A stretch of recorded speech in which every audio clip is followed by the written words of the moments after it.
Et si je vous disais qu'Hajime no Ippo n'a jamais été ce que vous croyez? プロボクサーになりたいんです。強くなって試合とかしてみたいんです。 La plupart d'entre vous connaissent sûrement cet animé de nom. Certains ont même essayé de le regarder, mais presque personne n'est allé jusqu'au bout. Alors pour beaucoup, Hajime no Ippo n'est qu'un animé de boxe. Seulement, Si toi tu sens aussi fort, j'ose même pas imaginer la puanteur de ta mère.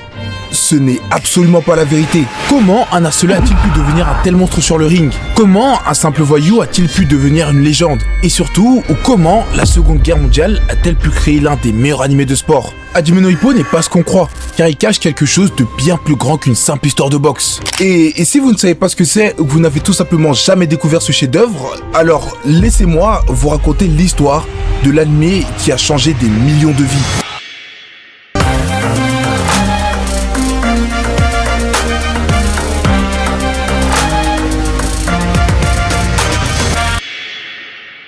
Alors, aujourd'hui, on est tous d'accord pour dire que Hajime no Ippo est devenu une référence. Mais pourquoi? Pourquoi est-ce que tout le monde connaît cet animé?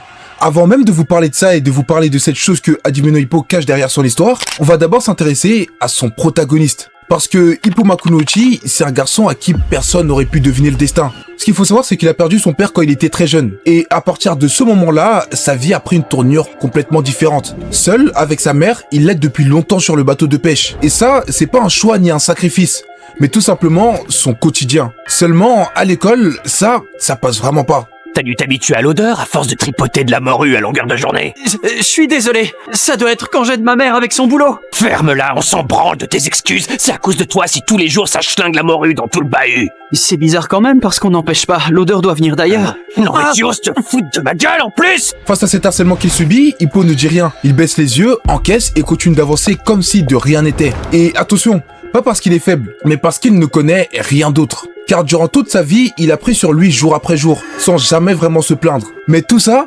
c'était jusqu'à ce fameux jour. Ah là là. Bah dis donc, ils t'ont salement amoché, gamin. Vu leur tête, je suis sûr que t'aurais pu essayer de te défendre. Je les trouve un peu frêles. Non mais pour qui est-ce que tu te prends toi? Ce jour-là, quelqu'un s'interpose. Un homme bruyant, sûr de lui et surtout complètement à l'opposé de ce qu'il est. Un type qu'Hippo ne connaît absolument pas. Et quand notre protagoniste fait sa rencontre pour la première fois, il voit quelqu'un qui n'encaisse pas, qui ne recule pas, qui ne cherche pas à éviter, mais au contraire, qui fait face. Et en s'intéressant un peu plus à ce que cet homme fait, quelque chose se passe. Alors quelques instants plus tard, il lui fait sa demande. プロボクサーになりたいんです。強くなって試合とかしてみたいんです。 Et contrairement à ce qu'on pourrait penser, cette décision, elle n'a pas été prise sous la colère ou l'envie de se venger. Mais parce qu'à cet instant précis, il est totalement fasciné par la boxe. Et surtout, une question s'impose à lui. Takamura, je veux savoir ce que ça fait d'être fort comme toi. Je veux savoir ce qu'on ressent quand on est fort comme toi. Seulement, vouloir essayer ne suffit pas. Car dans ce monde dangereux pour les faibles, il y a toujours une condition à passer avant d'aller plus loin. Et pour Hippo, cette étape prend la forme d'un simple test. D'abord sous ce fameux arbre où il doit attraper des fleurs en jab, puis sous un sparring, qui est en gros un combat d'entraînement. Et en face de lui, il y a Miyata, un garçon de son âge, posé, précis, presque froid, bref, l'opposé total d'Hippo qui avance sans réfléchir. Et bien qu'il ait tout donné dans ce combat, Je serai boxeur. seulement, même s'il s'est fait mettre KO, Hippo a prouvé deux choses qui lui seront essentielles pour la suite. La première chose qu'Hippo nous montre, c'est sa volonté. Même dépassé en difficulté, il continue d'avancer jusqu'au bout. Pas par stratégie, ni par orgueil, mais simplement parce que reculer ne lui vient absolument pas à l'esprit. Et puis, au milieu de tout ça, il y a ce coup. Un coup mal placé, pas maîtrisé, mais suffisamment lourd pour que tout le monde le remarque. Ce garçon n'est pas encore prêt, mais il est doté d'une puissance de frappe impressionnante. Mais genre vraiment les gars, en fait, tout au long de l'aventure, on va nous faire comprendre que Hippo il a vraiment un coup de poing qui fait ultra mal. Ainsi... Je dois dire que tu nous as déniché un vrai phénomène, Takamura. À partir de demain, je veux le voir ici tous les jours, et c'est moi qui m'occuperai de lui. Et c'est à partir de là que le quotidien de notre protagoniste va radicalement changer. Parce qu'avant même de parler de combat, de victoire ou de défaite, il y a une étape incontournable. Une étape silencieuse, souvent invisible, mais qui fait toute la différence sur le ring. Et au lieu de vous expliquer ce que c'est avec des mots, je vais plutôt vous laisser la voir.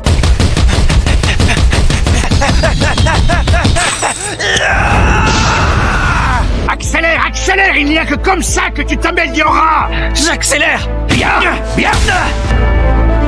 Si vous vous êtes déjà intéressé, très peu soit-il à la boxe, vous saurez que ce que vous venez de voir, c'est pas juste une préparation banale. C'est l'étape la plus importante qu'un boxeur doit traverser. Ici, le corps encaisse, la tête apprend à tenir, la fatigue devient normale et surtout, l'effort finit par devenir un quotidien. Pendant des mois, le footing, la musculation, le shadowboxing deviennent la norme. Et très vite, on peut remarquer que cet entraînement, il commence à faire la différence. Car quand Hippo refait un sparring contre Miyata, cette fois-ci, ça ne se passe pas du tout comme la première fois. Et si je vous parle de ce sparring, c'est pas simplement pour vous montrer qu'il est devenu plus fort, mais parce que c'est aussi à ce moment-là que notre héros va faire l'une des promesses les plus importantes de l'histoire. Aujourd'hui, on en est à une victoire chacun. La dernière manche se jouera sur un ring professionnel. D'accord, ça me va. Revoyons-nous sur un ring pro. Une promesse simple, presque évidente, mais qui ne prendra pas du tout la forme qu'on imagine. Et gardez bien ça en tête, on y reviendra un peu plus tard. Mais bref, pour l'instant, tout ça, c'est encore qu'un entraînement. Et donc, Hippo n'a encore rien prouvé. Et surtout, il s'est pas encore confronté à ce que veut vraiment dire monter sur un ring. Ou du moins, pas encore, jusqu'à ce jour-là.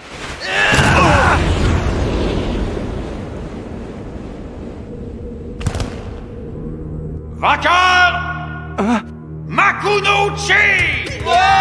Ce que vous venez de voir, c'est la première victoire d'Hippo dans un combat professionnel. Et pourtant, le problème commence exactement à partir de là. Parce que Jason Ozuma, c'était pas un adversaire comme les autres. C'était un type immense, solide, qui frappe fort et qui ne laisse jamais respirer. Ainsi, pendant tout le combat, Hippo a encaissé, est tombé, s'est relevé et a fini par gagner. Et du coup, à cet instant précis, on pourrait croire que tout a changé, qu'il est enfin devenu fort. Mais cette victoire, dure soit-elle, n'était que le début. Car ce jour-là, Hippo n'a pas touché le sommet. Il a simplement mis un pied sur une montagne bien plus dure qu'il ne l'imaginait. Je vais pas vous détailler tous les combats de ce tournoi parce que ce serait beaucoup trop long, et c'est pas le plus important. Mais ce qu'il faut comprendre, c'est que combat après combat, le niveau ne cesse de monter. Et parmi ceux qui peuvent affronter dans ce tournoi, deux vont absolument se démarquer. D'abord Mashiba Ryo, avec un style dérangeant, une portée anormale et surtout des coups secs, précis mais extrêmement cruels. Et le problème avec ce personnage, c'est qu'il inspire une peur terrible sur le ring. Et surtout, ce personnage, c'est celui qui a battu Miyata, brisant ainsi l'objectif qu'Hippo poursuivait depuis le début. Et donc face à lui, ce n'est pas juste un combat de boxe, c'est une vengeance et une épreuve mentale. Puis vient Sendo Takeshi, l'exact opposé. Là où Mashiba étouffe, Sendo impose. Il avance, frappe, encaisse et ne recule jamais. En gros, deux styles, deux pressions complètement différentes et surtout deux monstres qu'il sera impossible pour un débutant comme Hippo de battre. Et pourtant... Et l'arbitre lève le bras de Makunouchi. Il est proclamé vainqueur poids plume du tournoi national Jeune Pro. Combat après combat, Hippo les a tous battus, jusqu'à décrocher la ceinture des jeunes professionnels. Et dans la foulée, il remporte aussi le tournoi classe A, qui lui permet d'affronter directement le champion du Japon. Cette rencontre se jouera en 10 rounds et permettra de désigner le champion du Japon dans la catégorie poids plume.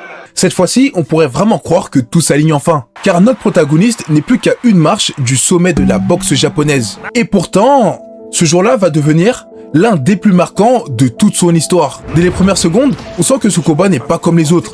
Il n'est pas plus violent ni plus spectaculaire, mais juste différent. Hippo avance, encaisse, frappe, ne recule pas et surtout, il ne se fait pas dominer. En fait, autrement dit, ce que je veux vous dire, c'est qu'il existe pleinement sur le ring. Et ce, face au numéro 1 du Japon, je le rappelle. On peut même se dire que la différence entre eux n'est pas si grande, qu'il n'y a pas ce gouffre immense qu'on pourrait imaginer, mais juste un écart presque invisible.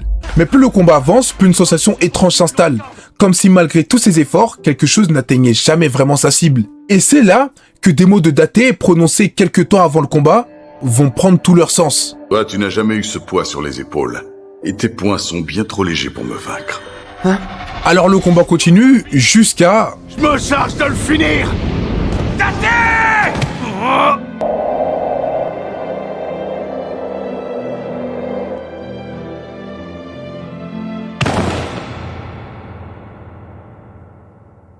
Alors, est-ce que vous vous souvenez qu'au début de cette vidéo, je vous avais dit que Hajime no Ippo cachait quelque chose de bien plus profond qu'une simple histoire de boxe? Et bah, c'est exactement à partir de là que tout commence à prendre sens. Parce que jusqu'ici, Hippo a tout fait correctement. Il a travaillé, progressé, gagné, Et pourtant, ce jour-là, ça n'a pas été assez. Et pour comprendre cette défaite, il faut se poser une question qui d'ailleurs ne concerne pas Hippo, mais nous tous. Qu'est-ce qui fait qu'un homme tient debout quand tout le reste ne suffit plus? Pour répondre à cette question, il faut d'abord que je vous en pose une autre. Mais juste avant de vous poser cette question, les gars, n'hésitez vraiment pas à vous abonner. Vous savez pas à quel point ça fait vraiment plaisir, les gars. Et en plus de ça, on essaye de viser les 20 000, donc, s'il vous plaît. Et aussi, pour tous ceux qui seraient intéressés par mes SFX, musique, etc., je sais pas si je vais tout mettre dans le même pack. Allez voir en description, normalement, je les aurais mis. Et si c'est pas le cas, bah, revenez plus tard. Imaginez deux boxeurs. Le premier est amoureux d'une fille et il tient à elle plus que tout au monde. Tellement qu'il est prêt à affronter n'importe qui, même plus fort que lui, simplement parce qu'il l'aime et qu'il veut l'impressionner. Le second, lui, il aime aussi une fille. Mais pour la boxe, il a décidé de tout sacrifier. Et donc plus de copines, plus de distractions, plus rien du tout. Parce que pour lui, devenir fort signifiait s'entraîner encore et encore, jusqu'à supprimer de sa vie tout ce qui pourrait lui sembler inutile. À votre avis, si ces deux-là se rencontraient, qui gagnerait? Celui qui se bat pour celle qu'il aime ou celui qui se bat pour devenir plus fort? Dans Hajime no Ippo, la réponse est claire. Ce n'est pas le plus discipliné ni le plus sérieux qui tient le plus longtemps. C'est celui qui a quelqu'un. Une raison, une promesse, autrement dit, un pourquoi beaucoup plus fort que son adversaire. Et Hippo, depuis le début de cette aventure, en avait deux. Une promesse qu'il ne pouvait pas oublier. La dernière manche se jouera sur un ring professionnel. D'accord, ça me va. Revoyons-nous sur un ring pro. Et ce besoin presque vital. Takamura, je veux savoir ce que ça fait d'être fort comme toi. Ces deux pourquoi l'ont porté encore et encore. Elles l'ont fait avancer, progresser, dépasser des adversaires que personne ne pensait voir tomber, et pourtant, face à Date, son pourquoi n'était pas assez suffisant. En effet, ce dernier n'était pas seulement un champion, mais un homme qui devait régler quelque chose avec son propre passé. Car 6 ans plus tôt, il a affronté un Mexicain du nom de Ricardo Martinez pour le titre mondial. Et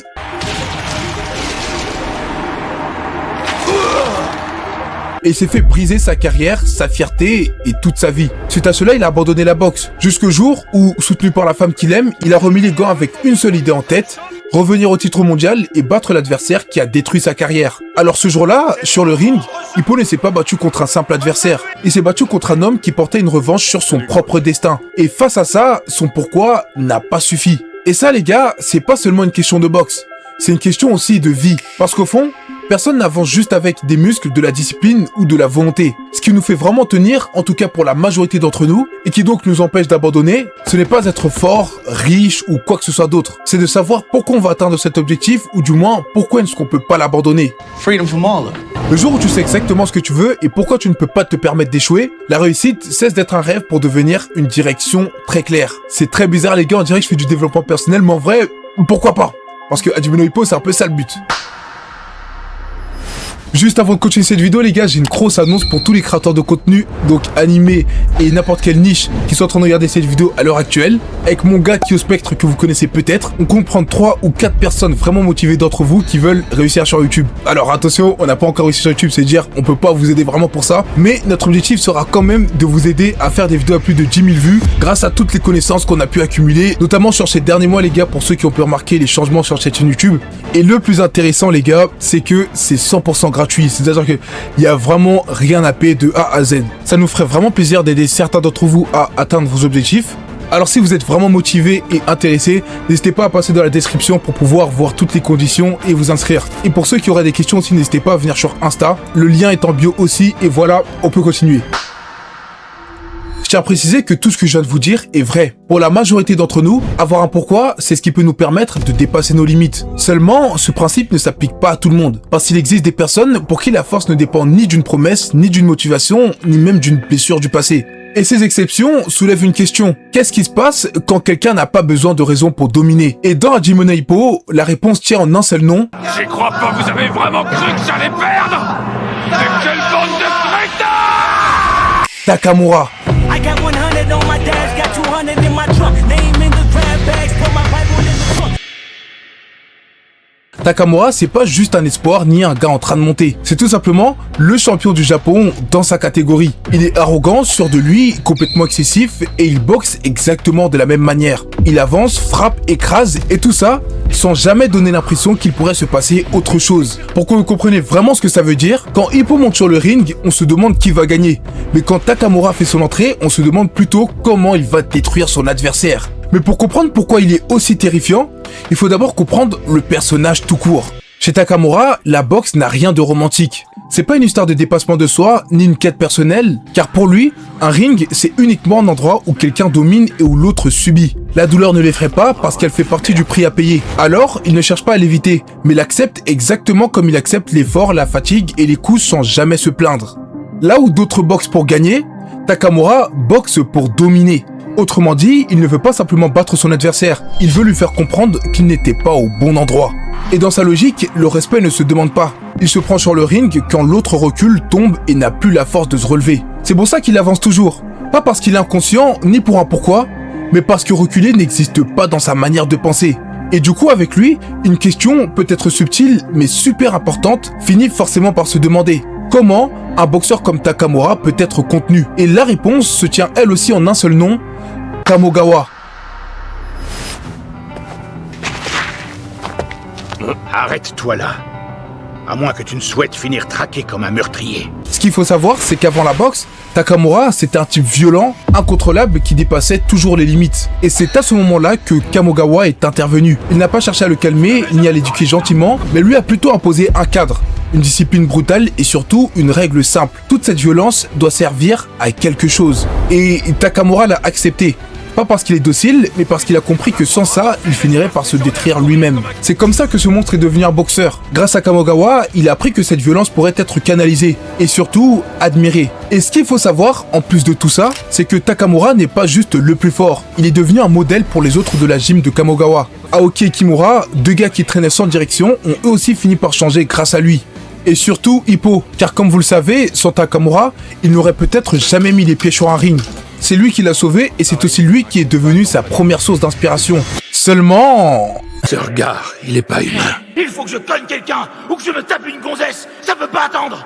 Même sur un ring de boxe, je n'ai jamais vu un regard aussi dément que le sien. Quand on est champion de son pays, la suite est presque logique. On ne veut plus uniquement dominer chez soi. On veut savoir ce que ça vaut au niveau mondial. Mais quand on vise le monde, il y a une vérité qui finit toujours par éclater. Même pour des anomalies comme Takamura, il existe des limites. Parce que la boxe ne récompense pas seulement les plus forts. En effet, elle révèle aussi les monstres. Et parmi ces monstres, il y a Brian Hawk. Un nom, une aura et une sensation immédiate de danger.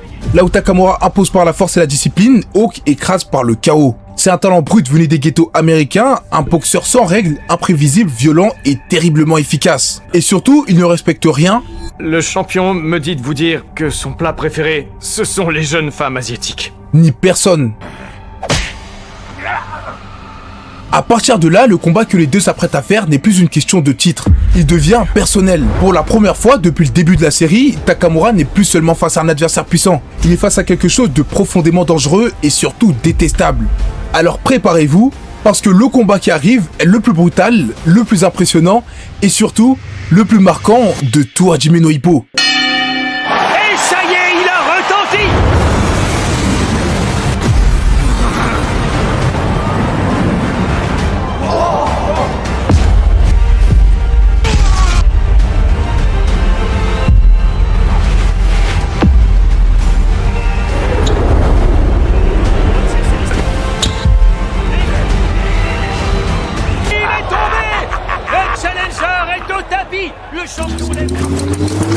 Ça se voit sur ta sale gueule que t'as jamais perdu de baston de ta vie. Mais c'est seulement parce qu'aux États-Unis, vous avez pas Takamura!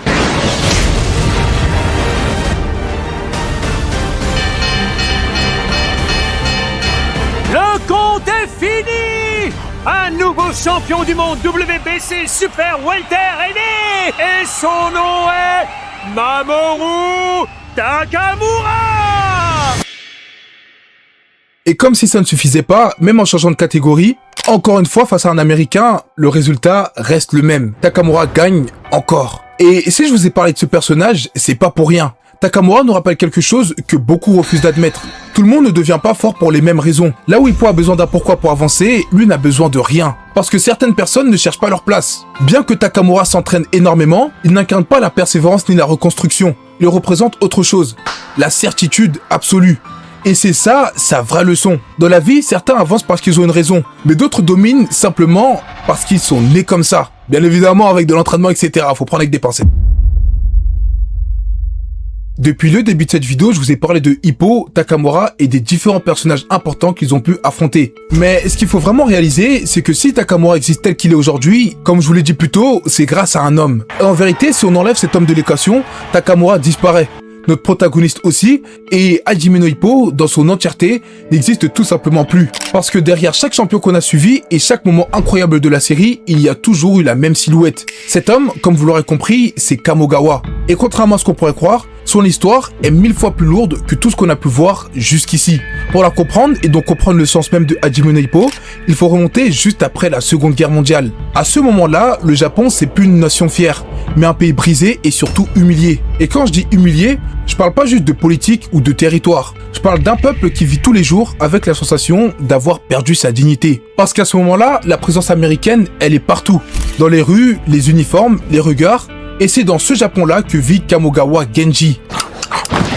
Invite-nous, Dankichi. Un jeune homme comme les autres, c'est-à-dire pauvre et obligé d'avaler sa colère. À ses côtés, il y a Nekota, son ami d'enfance et frère de combat. Ce qu'il faut savoir et qui aura une grande importance par la suite, c'est que Nekota, il n'est pas juste bon à la boxe. Il est très vif, très talentueux et donne l'impression d'être né pour boxer. Fais chier! Je l'ai pas touché une seule fois! Tous les jours, les deux s'entraînent, rient, s'accrochent à ce qu'ils peuvent, jusqu'au jour où tout a basculé.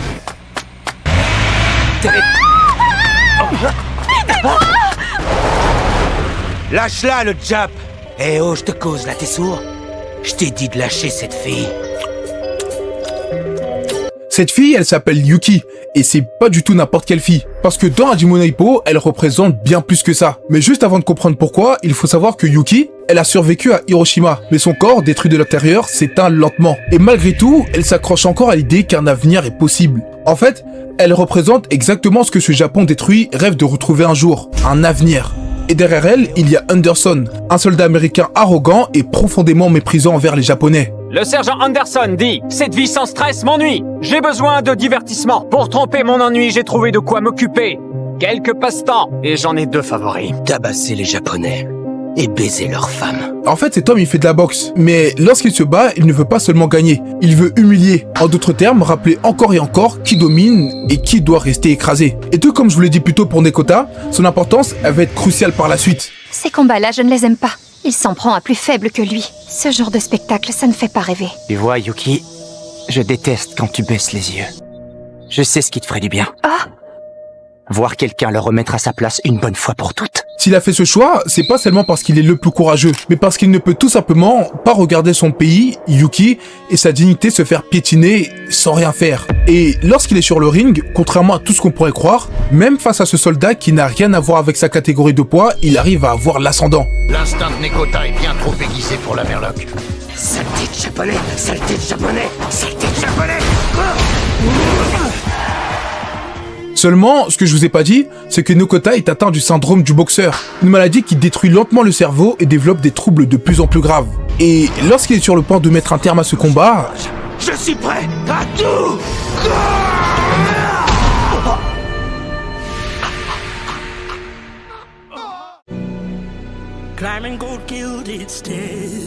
Suite à ce coup et à sa santé qui était en très mauvais état, son corps finit par définitivement lâcher. Nekota! Oh! Et avec lui, c'est toute la fierté japonaise qui est retombée au sol. Ainsi, encore une fois, l'Amérique écrase le Japon. Et cette fois-ci aussi, la douleur ne vient pas que des coups, mais de l'humiliation. Alors baissez la tête quand vous nous croisez. Vous devez vous incliner face à nous. Quelle enflure ce mec. Seulement, tout ça, c'était sur le point de changer. Je suis pas pressé. Prends le temps de récupérer de ton combat contre Nekota. Kamogawa! Qu'est-ce que tu dis? Il y a d'autres points au Japon capables de te faire mordre la poussière. Ces points, ce sont les miens. Comme on l'a vu tout au long de la vidéo, certains se battent et deviennent forts parce qu'ils ont un pourquoi. D'autres dominent simplement parce qu'ils sont nés avec un don et l'utilisent pleinement. Mais il existe une troisième catégorie, rare, terrifiante et infiniment plus lourde.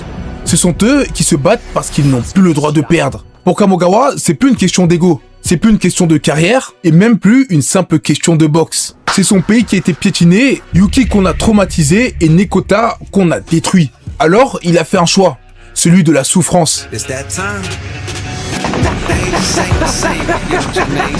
Kamogawa s'est entraîné encore et encore jusqu'à ne plus sentir ses mains.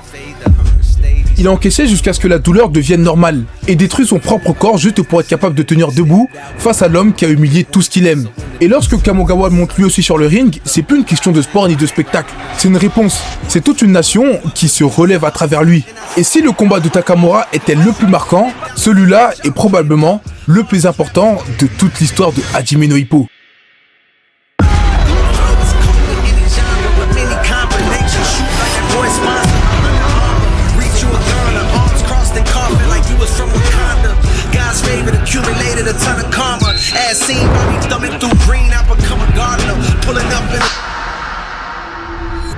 Bon sang, non, non! Sergent, levez la garde! Il vient pas? Pourquoi il attaque pas?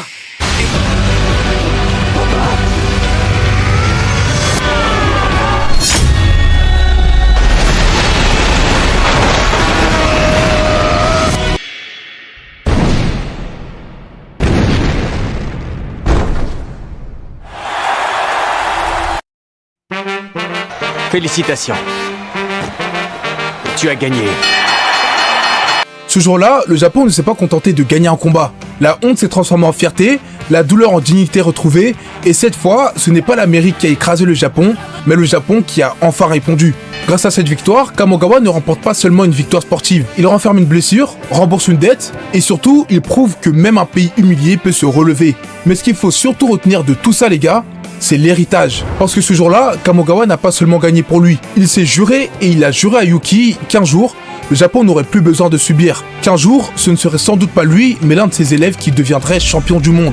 Même si son corps se brise, même si sa carrière s'arrête, son rêve, lui, continuera à vivre à travers ceux qu'il formera. Et à partir de là, tout ce qu'on a vu prend un autre sens. Parce que si Ippo peut avancer, si Takamura peut dominer, et si cette œuvre existe aussi, c'est parce qu'un jour, un homme a refusé d'accepter l'humiliation et a décidé au contraire de créer des légendes. Et finalement, Hajime no Ippo n'a jamais été qu'une simple histoire de boxe. C'est l'histoire d'un garçon ordinaire qui découvre qu'un homme devient vraiment fort le jour où il trouve une raison de ne plus tomber. C'est l'histoire d'une anomalie qui n'a jamais eu besoin de justification pour dominer le monde. Et c'est surtout l'histoire d'un vieil homme qui a transformé l'humiliation d'un pays en une volonté capable de créer des légendes. Et si cette œuvre a marqué autant de vies, c'est parce qu'en plus de nombreuses raisons, elle nous pose à tous la même question. Toi, qu'est-ce qui te fait tenir debout ?